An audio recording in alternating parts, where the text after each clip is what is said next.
This is a Sports Catastrophe production. Hey there, Heather, ho there. It's Jeff Cutastrophe. Welcome you to another Sports Catastrophe on this day.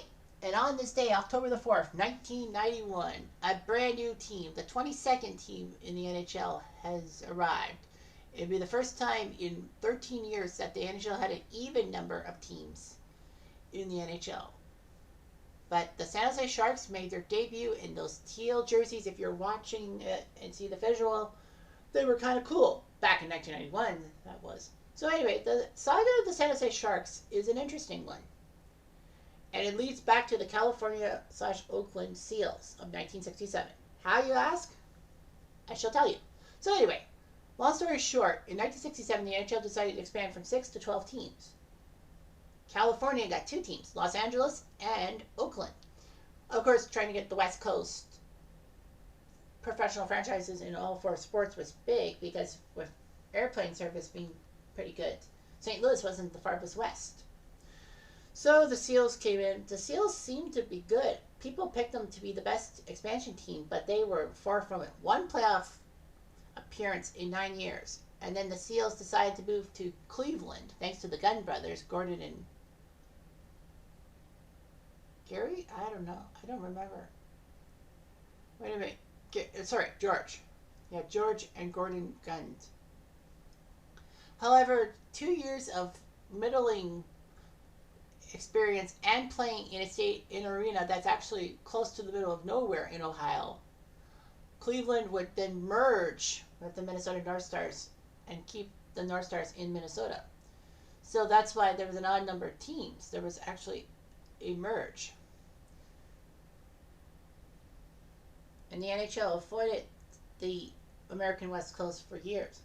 But by 1990, the Gunn brothers, who actually had control of the North Stars, actually did not like the team. And the North Stars had a bad arena deal, and the Twin Cities didn't really care about it.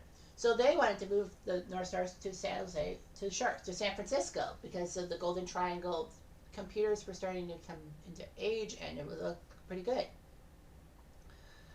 However, the NHL said no, but they came up with a compromise. San Jose would get an expansion franchise for the 91-92 season, and the Sharks could pick leftovers from the Minnesota farm system and part of the North Stars roster. And the Sharks would be happy.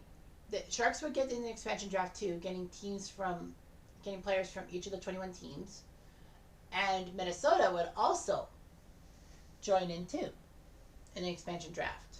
So the North Stars would pick from the expansion draft as well. Of course, the North Stars somehow in some way went through the 91 season being the worst team points wise of any playoff team, and somehow in some way winning their conference to go to the Stanley Cup Finals and taking a 2-1 lead on the Pittsburgh Penguins. Sadly though, they lost the last 3, including 8-0 in Game 6. So the North Stars, strange as it were, had people plucked from their organization, if you will, by the Sharks for their expansion franchise, and also the expansion draft Minnesota took part in which they were forced to take Guy Lafleur because they needed to take someone from the Quebec organization. Regardless, the Sharks came in with that nice shark logo and teal, and you know how the 90s were. In fact, before they even played a single NHL game, their merchandise was #1 seller of NHL things. So it was huge, seeing the Sharks and all that. The Sharks would play their first ever game on October 4th, 1991 in Vancouver at the Pacific Coliseum, which CBC would broadcast the game. Unfortunately for the Sharks, it didn't start off so well. They got the first penalty of the season as Wayne Presley, former Blackhawk, got 2 minutes for roughing.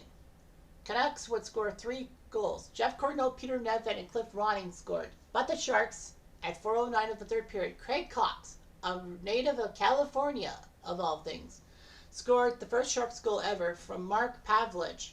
Yeah, Mark Pavlich, who was part of the American Ice team in 1980, and Neil Wilkinson. The Sharks would score a second goal a couple minutes later on a goal by defenseman Pat McLeod from Dean Evison. And then McLeod scored again on the power play from Brian Bolin, former Ranger, and Kelly Kissel, also former Rangers. So 2 former Rangers combined to give the Sharks their first goal. It was Pat McLeod. 3-3 tie. Unfortunately, with under 20 seconds left, Trevor Linden, captain of the Canucks, scored from Momesso and Ronning to make it 4-3, and the Canucks won the game. Sharks lost their first ever game. No big deal. So the Sharks had their 19 players dressed for this game were Perry Anderson, Steve Bozak, former Canuck, if you must know, Craig Cox from California, Kevin Evans, Dean Evison, Link Gietz as the enforcer, Ken Hammond, Kelly Kissel, former Rangers captain, Brian Lawden, former #1 draft pick by the Minnesota North Stars 1983, Pat McLeod, Bob McGill, former Leaf, Mike McHugh from Pennsylvania, Brian Mullen, former Ranger, decent Ranger, Mark Pavlich, part of the American Ice team, Wayne Presley, former Blackhawk, Neil Wilkinson, Doug Wilson, former Blackhawk star and the first ever Sharks captain, yes, that Doug Wilson, Rob Settler, future Leaf, and Jeff Hackett, decent goalie, who came from the Islanders system. So Kirk McLean beat Jeff Hackett. No big deal. The Canucks and Sharks would play. So anyway, that was not good in a sense. However, the Sharks would host the Canucks the next night and lose 5-2. Despite Wayne Presley and Mike McHugh scoring, Vancouver got goals by Cliff Ronning, Sergio Momesso, Greg Adams, Trevor Linden, and Sergio Momesso. So Momesso scored 2 goals, and they say Momesso is nothing but a goon. He scored 2 goals as the Sharks would play the home run with Vancouver and lose. Now, the Sharks would play their first home game, and the Cow Palace was known for wrestling shows, rodeos, and the likes.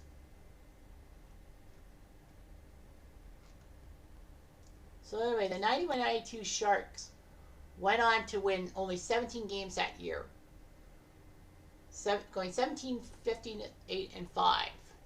Now, the good news, in a sense, was that the Sharks looked good. But the bad news is, the 93 season, they were even worse, only winning 10 games the entire season. But good news for Sharks fans, as the Sharks actually did much better in 94, shockingly taking out the Kings and making the playoffs as the 8th seed in the Western Conference with the new playoff format, and actually shocking the Red Wings in the first round in Game 7 thanks to J.B. Baker's seeing eye shot that beat Chris Osgood.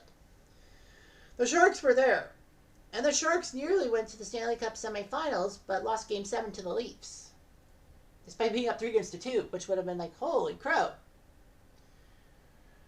But yeah, the Sharks were around, and they ditched the teal for black, and you know, they're back to teal and all that. They're just making it happen. They did make the 2017 Stanley Cup Finals, but lost to the Penguins.